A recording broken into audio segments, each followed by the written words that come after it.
Five, four, three, two, one. What is up, everyone? Welcome to the Life of Lani podcast. I am your host, Lani. Today, I will be discussing a topic that I have only recently learned in the life of Lani, the social construction of race. In this episode, I focus specifically on the ways in which the Native American race has been socially constructed. But, a side note before I move along in this episode, I use the terms Native, Indian, and Indigenous peoples and Native American interchangeably because there is a disagreement among Native Americans regarding how they would like to be labeled, and I would like to respect all outlooks. But I bet you're asking the question, what is social construction? Or better yet, what does it mean for something to be socially constructed? The first official definition that I learned was from Judith Lorber, who wrote about the concept of gender being socially constructed. Something is socially constructed when it, quote, is constantly created and recreated out of human interaction, out of social life, unquote. In short, we as society construct it.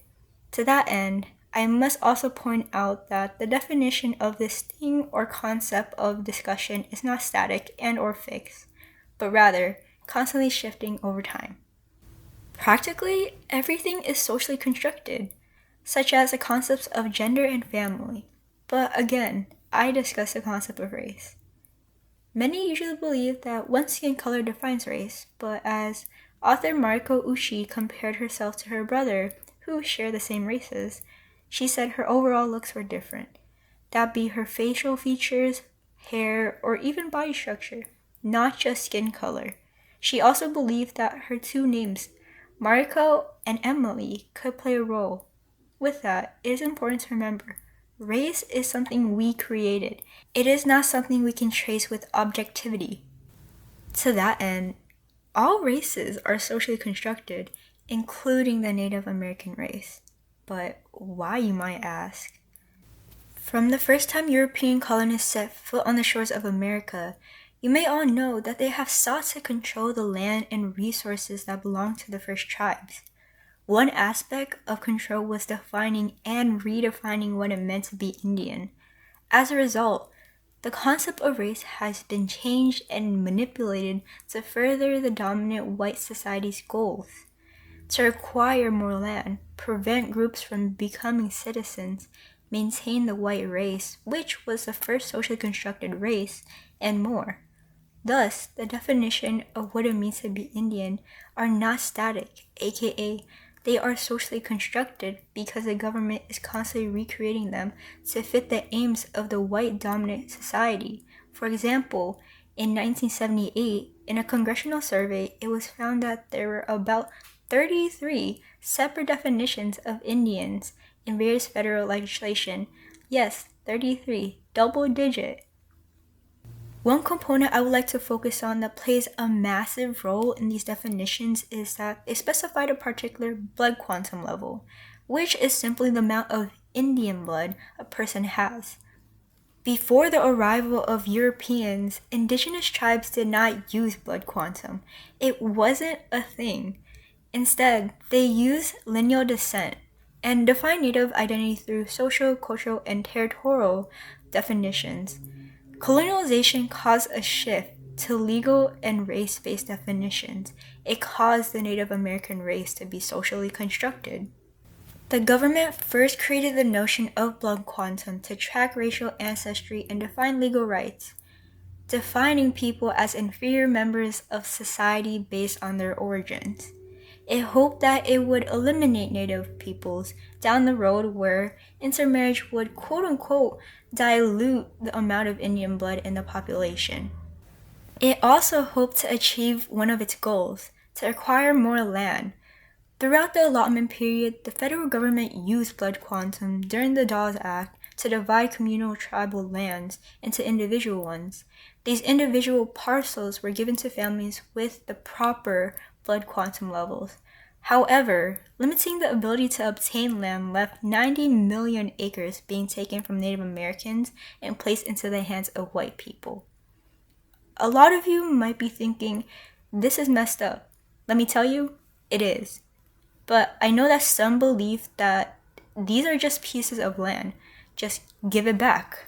But it's not that simple.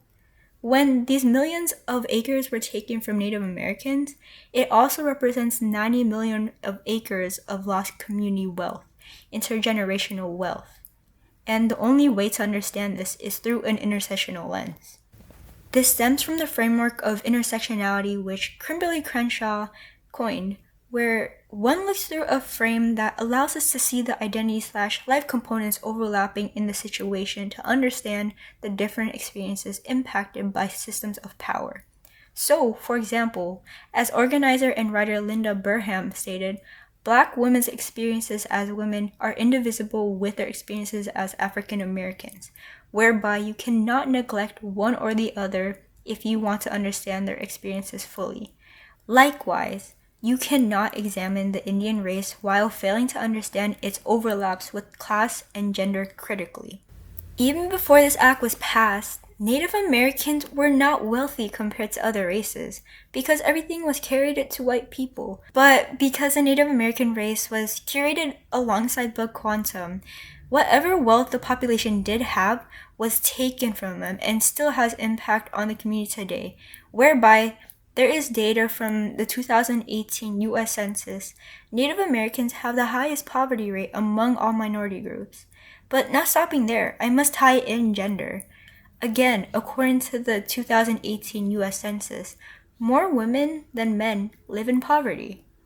To that end, when trying to understand blood quantum playing a role in the social construction of the Native American race and how land was taken from those who don't fit those definitions, one must also consider how race overlaps with class and gender historically and contemporarily.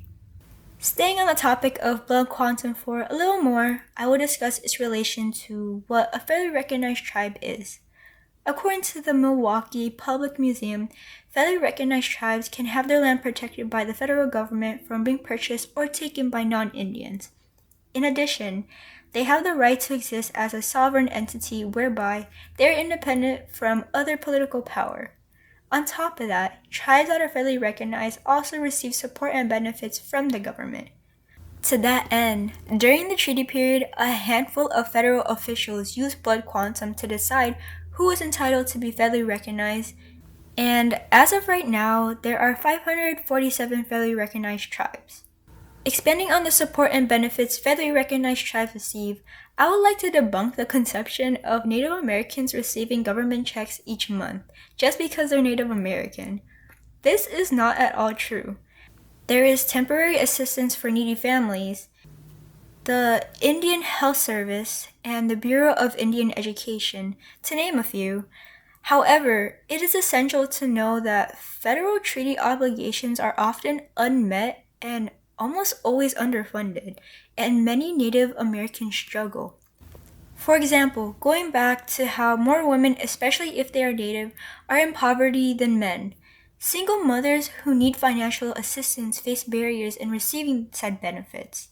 Temporary assistance for needy families does provide support, but often requires 40 hours of volunteer work a week, which takes away from other income sources.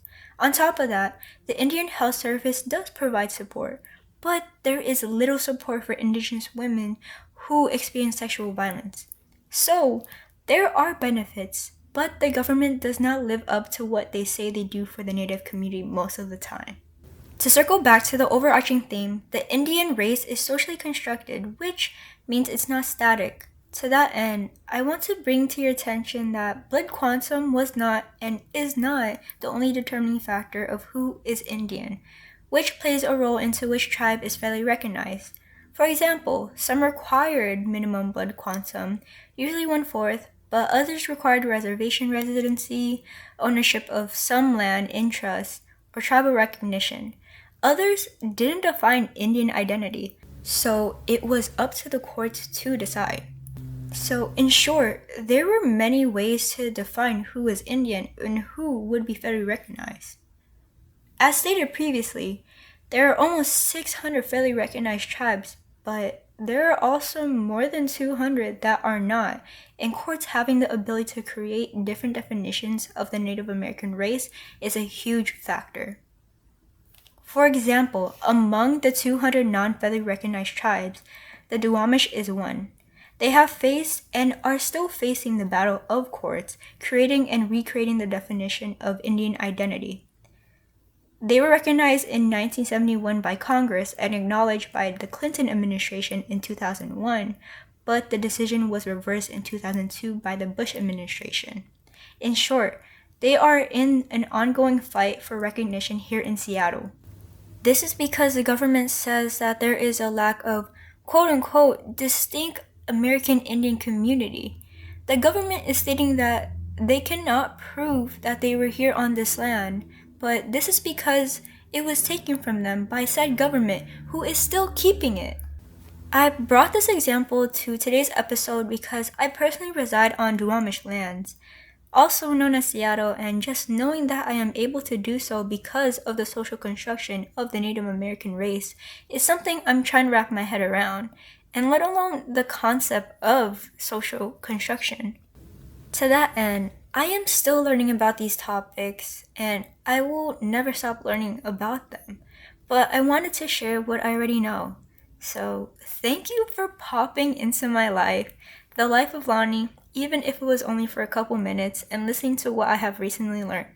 I hope you were able to step away from this episode having a better understanding of the ways in which race, specifically the Native American race, is socially constructed and how various things play into the social construct, such as blood quantum and how these things play a role into federal decisions, such as tribal recognition. All through multiple lenses, them being intersectional, historical, and contemporary lenses. Again, thank you for making it to the end. My message to you is simply stay safe and stay hydrated. Much love, Lani B, signing off.